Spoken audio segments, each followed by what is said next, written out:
Hello, good morning, and thank you all for attending today. My name is Jennifer Flynn with Merit Technology Consultants, and I'd like to go over a few housekeeping items before we get started. We have all of you in listen-only mode, so if you have a question, just type it in the question section, and either Jay or Jonathan will be happy to answer it at the end of the webinar. We are recording this webinar, so if you have a colleague who should have been here, we will provide you with a link after the webinar has finished. I'd now like to introduce you to Jonathan Yarborough, who wears many hats. He is a faithful husband and father and an established business owner. He is active in his community and in his church. As president of Merit Technology Consultants, Jonathan strives to do more than meet his customers' needs. His purpose is to increase their business volume through more efficient and affordable technology solutions. So without further ado, I will turn things over to him. Hey, good morning, everyone, and thank you, Jennifer, for that introduction. And just like to say that we are extremely excited. This is our very first webinar, and it's our first cybersecurity webinar. So again, thank you all for attending. As Jennifer mentioned, my name is Jonathan Yarborough, and I am the founder of Merit Technology Consultants. We specialize in helping construction, engineering, architectural firms, and manufacturing organizations build and maintain reliable and productive computer networks. Today, I'm going to share with you something that could literally save your business and your bank account or both. Today, I'm going to show you how we've been able to help our clients, like all of you here today, drastically reduce security risk. I think most of you are going to be shocked at what we're going to share with you today. But the good news is that after today's session, you too will be aware of these threats, and you'll be able to protect yourself and your organization against the growing army of cyber criminals. And I mean that literally. This is really starting to look like an army, and it's worldwide. So today we're going to be looking at that. And you know, this army of hackers, they're out there to hack your system, and they want to steal whatever data they can get their hands on. They'll rob you blind with you standing in the same room, if you let them. Now, I know that you're likely on this webinar today because you're concerned, and rightfully so. Concerned about protecting you and your company from the vast and growing number of cyber threats that are out there today. Whether it's ransomware, like the recent WannaCry and PETA, I'm sure you guys heard of that. If not, we're going to talk about that today. Bank and credit card fraud, rogue employees, and regulatory actions being taken against you. Or it could be as simple as being down for hours, or worse yet, even days, due to an antivirus or an employee mistake. And ultimately, I imagine you're here to make sure you don't lose everything you've worked so hard to achieve in an instant, especially since it can be prevented. The good news is this can be prevented, or at the very least, your risks can be drastically reduced with just a few simple things put into place. Now, we need to put those into place now. And that's what we're going to talk about. So, what are we going to cover today? We are going to cover the #1 security threat to your business. Antivirus, firewalls, other hardware and security protocols can't protect you against. We're also going to address a shocking truth about bank fraud that I bet most of you, if not all of you, are completely unaware of. This bank fraud could literally wipe out your bank account. Why firewalls and antivirus software aren't enough. You know, I remember it wasn't long ago, it seems like we were saying, okay guys, antivirus isn't enough. Everybody has to have a firewall in place. How mobile phones and cloud applications are seriously jeopardizing your organization's security, and what you need to do to protect yourself. That's one of the great things about today's session is we're not only going to address the threats that are out there, but we're also going to look at ways that you can protect yourself. Ultimately, the reality is most of you are already using cloud computing and already have employees using mobile devices with work, email and such. It's a trend that's not showing any signs of slowing down anytime soon. Devices are being made more and more powerful. Every year that goes by, they come out with one that's a little larger screen. We can't even hardly tell the difference between an iPhone 10 and an iPad mini. So I don't see that element going away anytime soon. Most of you are adding these elements in a haphazard way instead of being strategic about it. And because of that, you're making expensive mistakes and exposing yourself to unnecessary risks. Today, I have a special bonus I'm going to make available at the end of today's session, and that is a free network security assessment. This is really an extremely valuable consultation that we normally charge upwards of $500 for. The assessment will help you to determine an action plan to better protect your network from threats. Every network that is represented on this call today is unique in some way. There is no network, there's no cookie cutter approach to this. And this network security assessment will identify your unique needs and what threats and your vulnerabilities. So make sure you hang around until the very end, and we'll talk about how you can take advantage of that and get the free assessment for your organization. Now, before we get rolling, I know there are some of you here today who I have never met. So for those folks, let me briefly introduce myself. You already know my name, but I'd like you to know a little bit more about Merit Technology Consultants. The name Merit is important to us because it reminds us that we have a reputation to uphold. Webster's defines merit as character or conduct, deserving reward, honor, or esteem. And to that end, hard work, doing it right the first time, and treating people the way you want to be treated is a big part of who we are and who we'll be for our clients. These characteristics are a part of our core value system, and it's what you can expect from us. And that means when a client calls our help desk, we're going to work hard to resolve the concern quickly and correctly the first time. Because we expect a quality product when we're the customer, we wouldn't expect you to have any less expectations. And we don't mind paying for it, but it had better work and work well and last. We deliver the same types of products and services to our clients, and that comes with a written guarantee.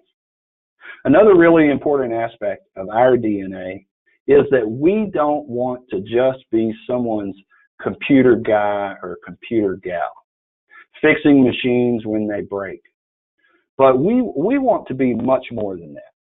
We want to be a technology partner, helping clients to implement action plans for a proactive maintenance, including cybersecurity and data backup management, to improve security, performance, and reliability, as well as working with the client and their staff to provide technology solutions that help increase their bottom line. Again, I'll just have to say, every network that is represented on this webinar today, it's unique, and we want to take a unique approach to each and every one of our clients. All right. You know, the biggest danger can be our complacency.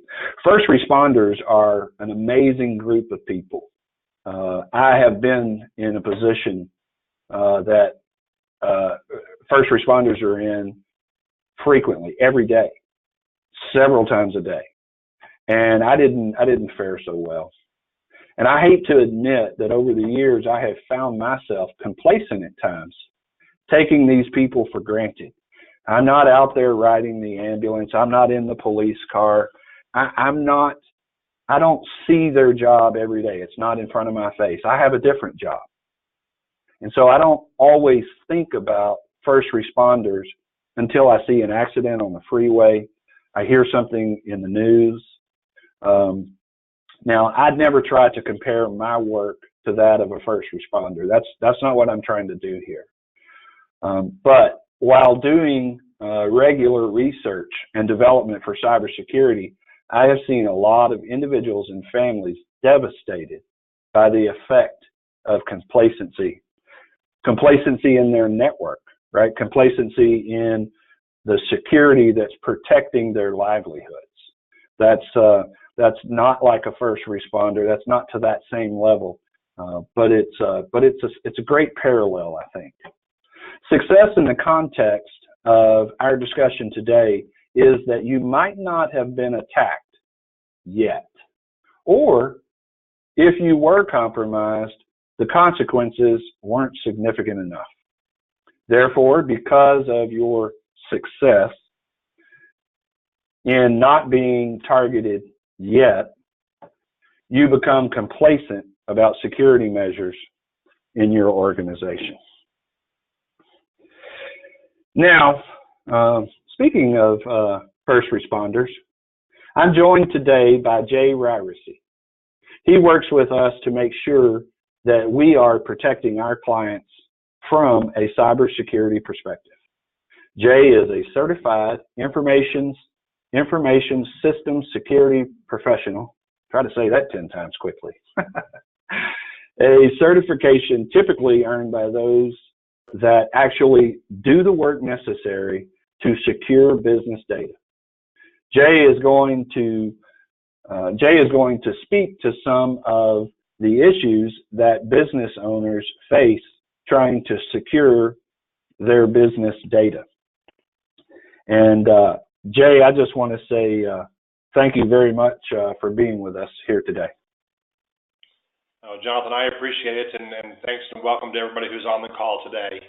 We've got a lot of information to cover, so I'm going to pick up the pace here a little bit to make sure that everybody can see what's going on and what's happening out there. So the first thing I want to make sure that we understand and we look at is the sophistication and proliferation of cybercrime. You've got to keep in mind that today it's a business. And that's a very important part of how we look at things and how the bad guys are looking at us. The cybercrime rings have become very sophisticated. They are well funded, they're well organized, and unlike other businesses, they don't have to follow the rules that the rest of us play by. And because of that, it's created some issues for protecting and defending businesses in a way that has changed drastically over the last few years. Now, to kind of give you some perspective, it's important to look at the evolution of crime. In the old days, the cybercrime business was pretty simple. You bought a gun or a knife and hid out in a dark alley, and someone would walk by, you jump out and say, stick them up and take their money. Well, it was great because the startup costs for that business and the overhead were low. And if you didn't get caught, you'd be okay. But of course, like any other business owner, criminals started thinking, how can I grow my business? That's right. How can I grow my cyber attack business? Of course, technology answered that question. Trains came along, and instead of robbing one person at a time, criminals could rob 200 to 300 people at a time. And robbing trains was far more lucrative than robbing individuals because these trains were crossing remote areas where there weren't organized police forces. Second, the individuals who were wealthy enough to afford a train ticket were worth robbing, and they were rounded up sitting in a single convenient location. Now today, thanks to continued advancements in technology, and an ever-increasing trend of storing financial and personal information on various cloud platforms, that the new train robberies are cybercrime related. Think about it. If a criminal wanted to rob 100,000 people at once, they couldn't do it the old-fashioned way. Today, all that is needed is to hack into a single large platform, and they can use advanced technology to instantly rob millions, and they are. You hear about it every day. And because of that, you can tell by the increasing number of attacks that are in the news every day. And so it's an ongoing issue that we deal with. What we also know is that, speaking of being brazen in their attempts to play in spaces where most of us would never think of committing a crime, these cyber thugs are attacking municipalities and police departments because if it's done right, it's incredibly difficult to get caught. In 2017, we know of 9 sheriff's departments that were breached. And so if they're that vulnerable and that at risk, how do we protect the business and protect ourselves? What we also know is that, and I'm going to use this word, and I mean this seriously, is that most of these threat actors are scum. Speaking of brazen, you look at this report out of Fox News not long ago, where the parents of an Iowa school district were left severely concerned after they received text messages from an unknown person threatening to kill students from their schools. And that happened because the hackers had stolen the information from the school network. I don't know what would be worse. Just getting that text message, knowing that it would possibly happen and my kids would be at risk would be an issue, let alone the impact to the business. Now, when we talk about the business itself, there's some things here that you probably should know, and we're going to give you some sample data to look at and comprehend. This particular incident response or report came from a 140-user law firm, which I understand might be bigger than some of the people on the call. It might be smaller than others. In this case, the Russian group called Xdetic had broken in, and they had encrypted almost 5 million files. And this law firm had to pay a $25,000 ransom to get the files back because the bad guys had been in the network for almost a year and nobody noticed. And they actually, the bad guys had gone in and changed the backups so they weren't backing up real data anymore. And because they didn't have backups, the law firm had to pay the ransom. Now, they were down for 2 weeks from start to finish. And part of that is because once they paid the ransom, it took 39 hours per terabyte of data to recover, and they had 10 terabytes of data. So you start doing the math on what that looks like, and that explains why they were down for so long. So the impact is not only the upfront issues of, oh my gosh, we've been hacked, and now we got to pay this ransom, but now we still can't work because it takes a while to get these systems back up and running. Now, to give you a more common conversation that we hear about when it comes to cybercrime and that being a thriving, growing business, you need to understand that it's not just some guys hanging out in a garage trying to do some work or some high schoolers who learn how to code over the weekend trying to mess things up. What they figured out is that whatever they might steal when it comes to data can be purchased. Somebody will buy it. For example, you can now buy credit card details online. An iTunes account right now is worth about $8. Credit cards, the physical cards, are worth $190. Card cloners, where you can actually duplicate a card, like we've had scenarios where your bank tells you that there's been fraud detection, and it turns out the restaurant, that someone there copied your card. They use card cloners that they can buy on Google, or Google it and buy them, and have access to these things. Fake ATMs. Think about this. You offer an ATM service is actually where the user's putting in their card and giving you their PIN so they can steal money. Of course, you can go online and you can easily buy the training, the tools, and the services for committing this fraud, the hacking systems, buying stolen credit cards, and setting up fake websites, all online. It's truly a thriving business. So when we move past that, what we hear quite often, and it's unfortunate this happens, but business owners are saying, well, we're too small. Nobody would bother to hack us, right? And the answer is wrong. It's a big wrong. And I get it. You're not, Target or JP Morgan, so nobody would want to hack you, but you can't look at it that way. First, these larger companies have very sophisticated security systems in place. They are not easy to hack, and therefore, if they are getting hacked, getting into your business is a cakewalk, which is why you are a bigger target than these larger institutions. The prize might not be as big, but you are far easier to rob the larger institutions, making you a prime target. And since cyber criminals have automation tools, they can make a large sum of money simply by targeting a few hundred or thousand small businesses. And the thing is, it's happening every single day, but you don't hear about these attacks because it's not national news. When your local doctor's office gets hacked, they're not in the press. It's not a big deal. But when Equifax gets hacked, that's a big deal. And so those are important. The second thing is that most small businesses don't even know that they've been hacked, or they don't report it as they should because they're embarrassed or afraid of the legal and reputational consequences. So this next one's interesting. Oh, here's some good stats. I forgot these. 1 in 5 small businesses fall victim to cybercrime each year. That number is growing. It's because you're low-hanging fruit. They don't believe they're a target, and therefore they don't put in the systems or protocols to actually protect themselves. That creates this problem. And more than half, I think the actual number is closer to 81% today, of all cyber attacks are aimed at small and medium-sized businesses. That's typically a business with less than 250 employees. So this next number is important, and if we were in the room together, I would ask this out loud. And, what is this number? What's this $201?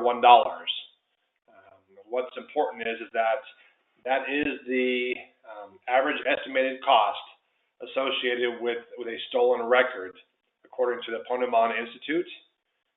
Back in 2014, the number's gone up.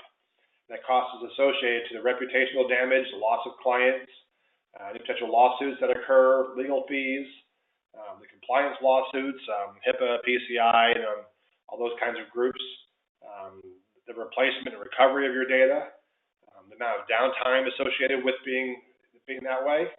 And ultimately, just because you're a small business, that doesn't mean that your customer's information is any less valuable to them. So what are you doing to be a good steward of that information? And how are you protecting them? Bank fraud. This is one of those topics I know was the headline for today's webinar. Unlike your personal account, okay, the FDIC does not protect your account from bank fraud. And the bank is not responsible for getting your money back for your business if you've been hacked. Now, if you're not sure of this or you're unfamiliar with this because you believe the FDIC does that for you, talk to your banker and say, hey, if I get hacked or if there's some sort of CEO email fraud or something else bad happens and someone wires money out of my account, how quickly can I get it back? And you're going to be shocked at the answer because it's one of those things that they don't talk about, and it really has an impact on all of our businesses and what we're doing and what's out there. So this next slide is pretty interesting. So to protect yourself,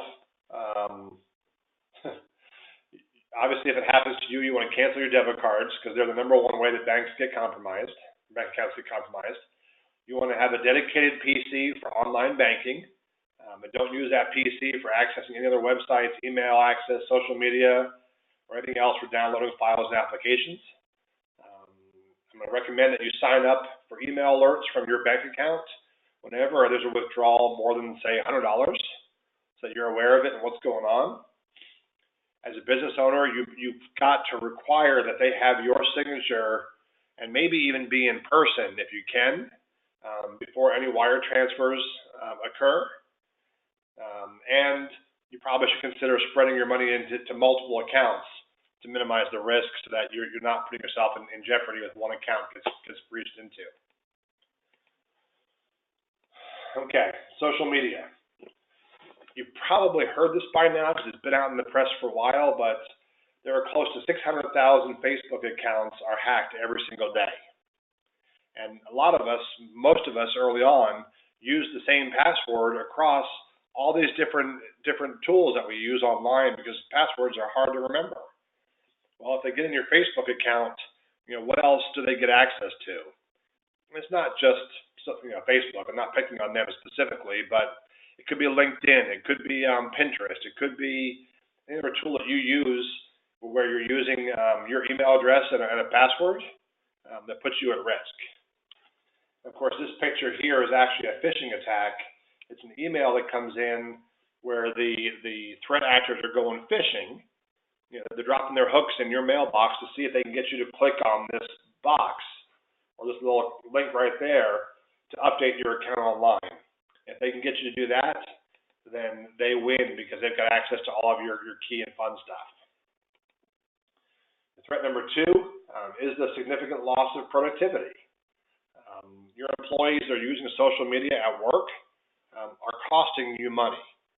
If they waste less than an hour, 39% of your employees to social media, all the way up to there is a portion of your employees that probably spend upwards of 10% of their day, 10% of your employees that could be on social media all the time. And that's not good. When you contribute these percentages from social media networks, the winners for the time loss war are Tumblr, which is not something that we talk about a lot, but it's certainly a major resource today. Facebook, Twitter, Instagram, Snapchat, and of course LinkedIn fits in here as well when they're not using it for business purposes. So the next one, threat number 3, when you've been hacked, is the bad PR associated with that. I don't know if any of you saw this or not. It was a big deal, but an employee at Burger King was posting pictures of himself standing in bins of lettuce and then serving that food. It's crazy what it would do to your business if somebody on your team starts posting out some bad stuff about your business, what the impact is to you and what that might look like. Now, the next one that we deal with all the time is called ransomware. If you're not sure what ransomware is, it's basically where they hold your files hostage, or hold them for ransom, by encrypting them in a way that you can't read the files unless you have the decryption key. This is what I talked about briefly with that law firm a little bit ago, how they were down for 2 weeks with 140 users. And of course, a writer once asked a literary agent, what kind of writing pays the most? And her answer was ransom notes. And it's happening all over the world on a regular basis, and something that you need to be conscious of and aware of, because the number of ransomware attacks keeps growing. This first graphic actually dates back to 2016 over 2015. And in 2017, the number accelerated so fast that they don't even put this chart out there anymore because there's so many people getting hit by ransomware every day that it's beyond reproach at this point.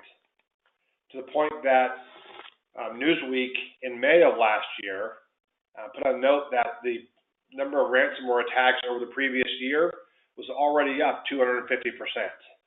And most of those attacks happened in the U.S., and that's just not something we're talking about.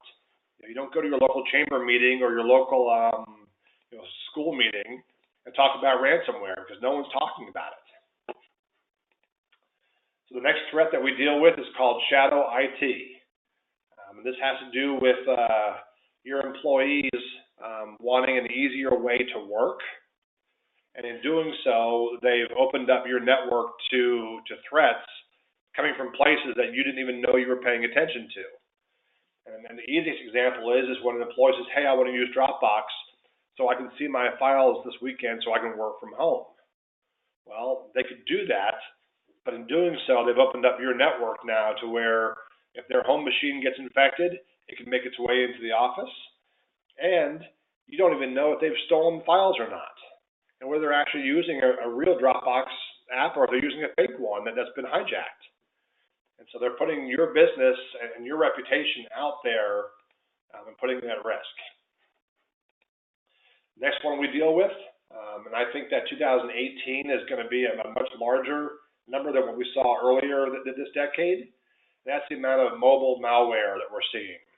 It's your Droid phone and your iPhones and other phones that are now downloading apps and then you're bringing those apps, you're connecting to the wireless network at your office with your phone to save data usage. And once your phone's on the network, it can start attacking all the machines in the office. And so you're putting your business at risk by allowing your employees to connect to the company wireless network. And so there's some things that we're going to recommend here in a little bit that you should be doing, because the reality is we know that your staff has mobile phones. I mean, everybody's got one. That's not an issue. How many of you are using them, to access your company email? How about your employees accessing that? How many of you use passwords on your phone, like to access your email on your network? And do you have the ability to kill a phone or wipe the data off of it if it's been lost or stolen? And those are things that you have to consider as being important as part of the overall strategy of protecting your business. When we start talking about malware in a mobile device, it gets progressively worse over time. We are seeing in the HIPAA space, in the PCI space, where employees are creating issues. We know that in Texas, personal information is considered a person's first name, first initial and last name in combination with a driver's license number, social security number, or any information, including logons and passwords, related to financial records like credit cards, access codes, and passwords. And so if they're doing mobile banking or any of those kinds of things, it's certainly an issue. And of course, if you're dealing in financial services or healthcare or any of those kinds of things, this article above where the hospice was fined $50,000 for a stolen laptop that had unencrypted patient information on it. Mobile devices include those laptops and tablets that leave your building. They're certainly related to issues. Another example that we see quite often are realtors, keeping social security numbers on contracts, and CPAs keeping financial information and records for their clients. And as an employer, you probably have employees, and your employees' information is put at risk if there's a breach of some sort. So all these things are relevant as part of the total conversation. Another thing that we know, and this is actually scary to me, is that Texas receives 1 in 5 of all U.S.-based threats. So it's not like it's happening, somewhere else. It's happening in Florida. It's happening in California. It's happening in Chicago. It's happening in Texas. And we are now the top state for ransomware attacks. I can't even begin to think about what that means to all of you on this call today, because it's certainly an issue that we need to deal with. The last space that you need to be careful of and pay attention to is spam. Spam is unsolicited commercial email. It's that junk mail you get that your spam tools didn't block, and you accidentally click on it. And today, that really is the biggest single driver of breaches. Some of the largest breaches in history include spam as part of it. Now, Target specifically was actually broader than that. It was not spam at Target. It was actually spam at a vendor of Target who was breached, and then they brought that information into Target's network. So there's all kinds of things that happen when it comes to spam, and you've got to get rid of this poisoned email from your systems so your employees can't make a mistake and click on something they shouldn't click on, or those kinds of things. So, Jonathan, I know we just covered a whole bunch of threat vectors and things that are going on. What can they do next? Well, Jay, thank you for that information there. We did cover quite a bit, but like I said in the beginning, the good news to all of this is there are solutions to help us stop and, at the very least, minimize our risks. And one of the first things that we have here is a solid UTM, not just random haphazard security software. And as you just mentioned, spam filtering. That's huge. I was reading recently that the ransomware numbers that are spread through email, spamming email is continuing to climb, and it's just insane. Controlling what websites employees are accessing. You know, I just want to take a second right here on this one.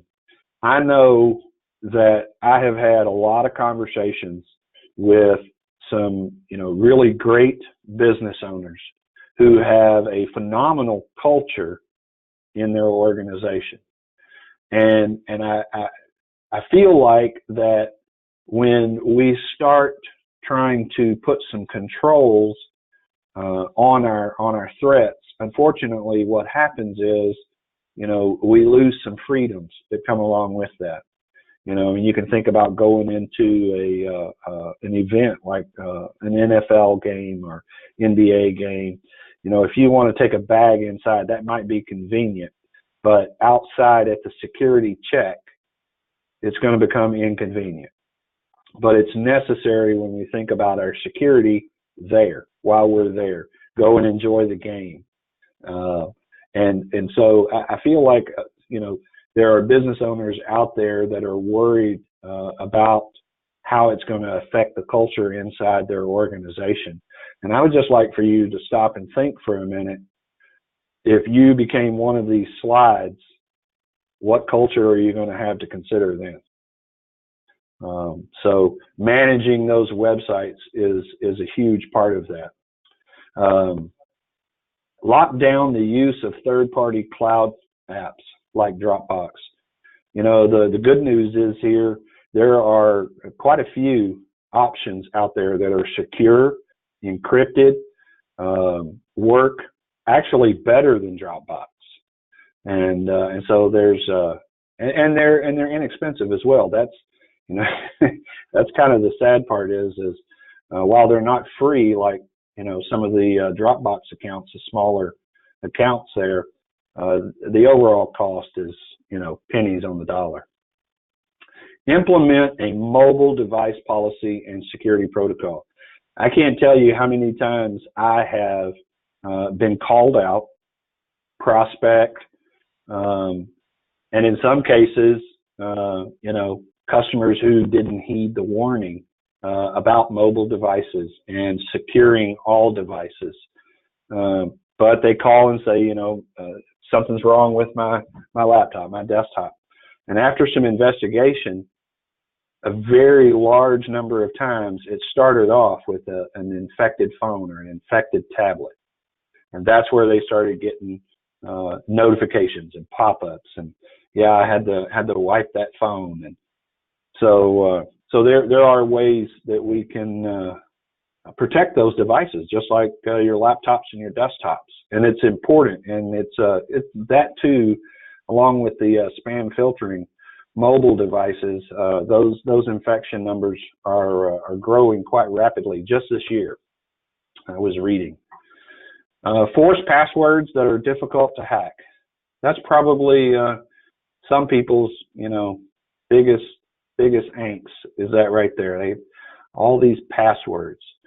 There are methods to that, and we work with our clients to give them some tips and tricks on how to have difficult passwords, but that they're easy to remember. There really are a few unique ways to go about doing that. Oh, wrong way. Back up your systems properly. Exactly right. Just like that law firm, you know, there are people who have various backups. I mean, I don't consider an external hard drive a backup. But even there are some backup solutions out there. They're not being monitored. They're not being maintained. And when you go to utilize them, you have some failed hardware. They're corrupt. Or in the law firm's case, they're just absolutely not even there. But there are systems, we utilize systems that have a check, a daily check, and then we check them daily to fire them up and make sure they work. Employee education. This is a big one right here. This is a big one. That number one security threat that no firewall, hardware or software, antivirus can protect you against is the human error, uneducated employees. Most of us have some really intelligent folks working for us, but that intelligent person started off in that field somewhere ignorant, didn't know what they were doing, and they were educated. Might have been on-the-job training, might have been college, might have been a trade school. That person went through some education. And this is key to staying safe and secure. You can set up alarms. You can put in security cameras. You can do all of that, right? You can put the monitors on the windows. But if you go to that front door and you open it for that criminal to walk in, I mean, that's what uneducated employees do. They open the front door to your network and they let the bad guys in. And I'll tell you, you know, the ways that they're using, you saw some of the slides had examples of that. They get pretty creative, and they're, you know, purporting to be, you know, Microsoft and Apple and all these different, and they're duplicating everything they're doing looks real. But with good education, we can drastically reduce that risk. Lock down the ability for employees to use home PCs and devices to access your network and cloud applications. This goes right back to the mobile phones. There are so many devices that are on the internet today are just as powerful as your laptops and desktops. And so they can run the same apps, and they are right out there just as vulnerable. And they're pulling those things back into your network. So if you're not monitoring, if you're not managing each device, then you are willfully allowing vulnerabilities. You're willfully allowing these threats to enter your network. And there are ways, we have some software specifically, you can set hours. Yeah, that phone might belong to your employee, but if they want to connect it to your Wi-Fi, your policy has to be that they allow you to put software on there that would protect them. And so we can set up hours that where they have to obey the policies during business hours. So as we mentioned, there are a lot of things that are simple things that we can do to stop, or at the very least drastically reduce our vulnerabilities. But the bottom line is we have to get serious about protecting our companies. So the purpose of this slide right here, three steps to protecting your organization. Step one, what's lacking in your security right now? Do you know? Well, the assessment is going to help us find that out. How are employees using your company-owned devices? You probably don't know. Probably really haven't even thought about it. But we need to know. What third-party cloud apps are they using? Are your systems truly backed up? How do you know? How do you know they're backed up? When was the last time you checked them? Where are you exposed to risk? You know, that backup may have been failing for the last 3 months, 3 weeks. Whose job is it to make sure that your network is protected? And how do you know if they're doing their job? Action plan. I love this. Action plan, not a proposal. Let's take action. Let's get serious about this stuff.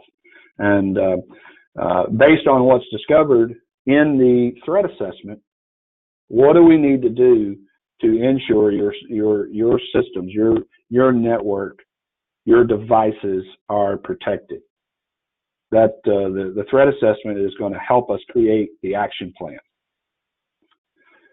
Then, after we have resolved all of those concerns that the threat assessment revealed to us, now what are we going to do? We have to maintain this.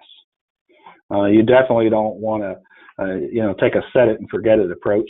Otherwise, everything that you've done to address the assessment deficiencies, you're going to be right back where you started. All right. So the first step, at no cost or obligation, we'll come to your office and conduct the threat assessment. We'll perform a technical audit, We'll run diagnostic software and perform a 68-point hands-on inspection. Free. Yep, that's right. Everyone on the call today, free security assessment. And I believe, with this one, that's right. Thank you. With this security assessment, we're only able to take the first 5. Only the first 5 people who register will we be. Because this is quite extensive. The amount of work the amount of time that we put into this is extensive. So I apologize, but there will be no exceptions on this. But the first 5 who sign up, it's absolutely free. There is absolutely no obligation. You don't have to buy anything. We'll present the information from the assessment. And of course, we're going to have an action plan that will include the total costs to get that done. But there's no obligation. It's free, period. This is by application only. So I want to make sure that we can actually help you before we book the consultation. Again, because it's the amount of time that goes into this is so extensive. Again, we'll take the first 5 on a first come, first served basis. Let us know in the comment section if you would like to receive the link to accept our free security assessment. All right. Well, that concludes our cybersecurity webinar today. Did we have any questions? Jay, did we get any questions today? There were a couple of questions which I answered directly that they were, more specific to a threat or anything that we talked about. Okay. So I don't think there's anything that was generic that needed to be shared by everybody at this point. No, I think you're good to go. I think everybody knows what the next steps are. We've already seen some comments come in asking for the security assessments. That's great. We look forward to helping everybody further secure their networks. Awesome. Okay, again, I want to extend a special thank you to Jay Ryerson for joining us today. And I want to thank all of you for taking time out of your day to get serious, to take the first step towards securing your network, which is joining us here on this call. If you have any questions, be sure and email us or call us, info@merittc.com. That's merittc.com. Our phone number is 713-931-4577. We would love to hear from you. Thank you and have a great day.